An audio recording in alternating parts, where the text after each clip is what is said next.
Today we also have David Steves, who's a Forest Resources Technician with the Department of Natural Resources and Renewables, and Corporal Guy Tremblay of the Royal Canadian Mounted Police.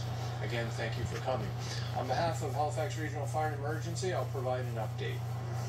So we continue our operations here today in cooperation with the Nova Scotia Department of Natural Resources and many other allied agencies. We're going to continue our firefighting as we have been doing for the last 3 days here on this site.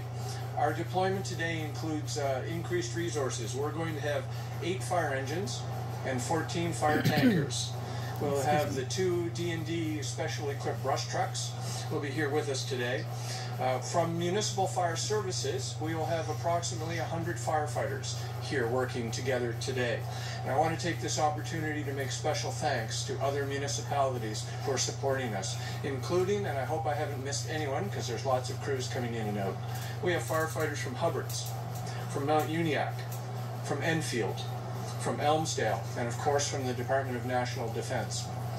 In addition to the many, many agencies who are here, such as Emergency Health Services, Natural Resources, RCMP, Ground Search and Rescue, and many, many others. I also want to make special note that there are 2 units operating here today from Charlottetown, Prince Edward Island, and we're very grateful for their presence coming to help us on this scene today. They've been assigned and will be directed by the Department of Natural Resources and Renewables. We're going to continue working today, working on hot spots and flare-ups as formed strike teams in the 2 operational divisions. You'll hear more from David Steves shortly on the fire weather we expect today. Last night we did have a separate fire in the vicinity of Hammonds Plains Road near the Farmers Dairy facility. That was north of Hammonds Plains Road and just a bit west of that dairy facility. That, of course, as many know, triggered an evacuation and an evacuation notice here in the Halifax Regional Municipality. Combined crews of DNRR and our teams had a great job, great fire attack last night. Regional Fire Service remained on scene and patrolled overnight, making sure there were no hot spots or flare-ups. I did have the opportunity to drive through that district this morning on the way to this site, and at about 6:30 this morning, things look very good there and very quiet. The Nova Scotia Department of Natural Resources and Renewables have taken management of that scene as a part of this scene, so they're combined now. And we're going to have combined forces. Members from Charlottetown and DNRR will be there today. Right now, things are looking very good at that location, so I want to let residents know about that. It looks good there right now as we speak. In addition, Halifax Regional firefighters will be on the grounds here in Tantallon, continuing our assessment of the damage to buildings in this area. We are cataloging the location and condition of all damaged buildings, and we're working as quickly as we can, but also working to be accurate and thorough. So that work continues, and we'll strive to do that without interfering with firefighting operations today. David. Good morning, everyone. My name is Dave Steves. I'm a technician of Forest Resources for the Nova Scotia Department of Natural Resources. Give you a brief update as to what's happening with fire behavior. We have had a growth in the fire area, so we are currently up to 837 hectares, so that's an approximate growth of about 49 hectares. We attribute that to some of the fire behavior that we did see yesterday, as well as some more accurate mapping on our behalf. So it's not something that we didn't foresee coming yesterday with the weather that we had, and we were fortunate with the hard work of the firefighters on the ground that we were able to hold it to where we did. Today could possibly be a very difficult day. We've got winds gusting up to 20-25 out of the southwest, and as I had mentioned before, winds out of any southerly direction are a drying wind, so they're going to continue to eat away at the remaining moisture in the fine fuels, those leaves and those twigs on the ground that carry the fire to other avenues of the wildland environment. Also, we are forecasted to have relatively low relative humidity today. We're looking at around 20%. So when our relative humidity levels get close to the forecasted temperature of today, that's a phenomenon of what we call crossover, excuse me, yes, crossover. And the phenomenon of crossover is an indicator of extreme fire behavior. So because we do have winds gusting up to 25 and a crossover environment, today could be a day that is very dangerous for the folks on the ground. So our ground commanders are going to be ever vigilant in our surroundings. Our situational awareness is going to be extremely high. We are going to ensure that all of our firefighters have their safety routes and escape zones, and we're going to be, like I said before, ever vigilant as to our operations of today.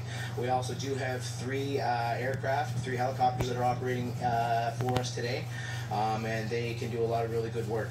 So we're going to ensure that the folks on the ground are taking the most aggressive but the most safest route possible to complete their tasks for today. I will turn this over to Officer Tremblay. Morning everyone, my name is Corporal Guy Tremblay with the RCMP Public Information Officer. Bon matin tout le monde, je suis capable Guillaume Tremblay avec la GRC. This morning we'd like to reassure the public that our officers are out there 24 hours a day patrolling the evacuated areas, ensuring that the communities are safe. We also have officers stationed throughout checkpoints in the evacuated areas to control traffic to make sure nobody enters those areas. We'd like to remind the public not to attend those areas or attempt to enter the evacuated areas as well. In regards to any pets that were left behind, we'd like to inform the public to contact the SPCA and make arrangements with them to meet them somewhere and provide them a key and access code to your residence if required. They'll be escorted properly, and if it's possible to do so safely inside the evacuated zones, to obtain the pets that were left behind as well, and later reunited with the families at a safe location.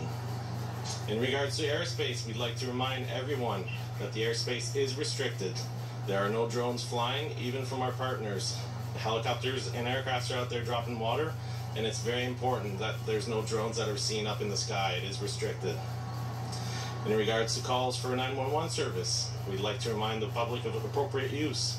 Only call 911 if it's an emergency, if your life is in danger, or if your property is in danger. So make sure that those non-emergency numbers are known. Contact non-emergency numbers if required, whenever police, fire, or other emergency services are required. En français ce matin, alors on veut rappeler au public que nos policiers sont sur place. Ils patrouillent les quartiers pour assurer que les environnements... Fire officials, RCMP, DNRR as well, and I guess the good news I should take away from that is that fire that broke out last night seems to be kind of under control, with Dave Meldrum saying that he drove by the area this morning around 6:30 and was happy with what he saw, so that's good. Absolutely. That, I mean, obviously we know resources are being stretched so thin between, here in HRM, down in Shelburne County. Yeah. So yeah, absolutely, if we can get things, certainly under control when it comes to any of these extra, because something we have to keep in mind, Paul, is that your, run-of-the-mill average, day-to-day fire calls, they can still happen. Yeah. And so these resources, they're so, tightly wound right now that we need to all do our best maybe to just try to not have to have those sorts of calls happen on top of everything. Hence the not going into the right now, and these calls for illegal burns that are happening around the area. There was a bunch more yesterday. I know. Come on! Premier Houston was not pleased during the press conference from Shelburne yesterday. I think there were 6 incidents that he referenced of people burning illegally as of these last couple of days. So come on, folks, let's all just do our part to try and make this as smooth as possible for the days to come. Yeah, for sure. You can follow along with more of that press conference as well. I'm sure questions will be asked. globalnews.ca/Halifax to follow along with that live stream. We'll get the break, come back with a check of more local news headlines, national news right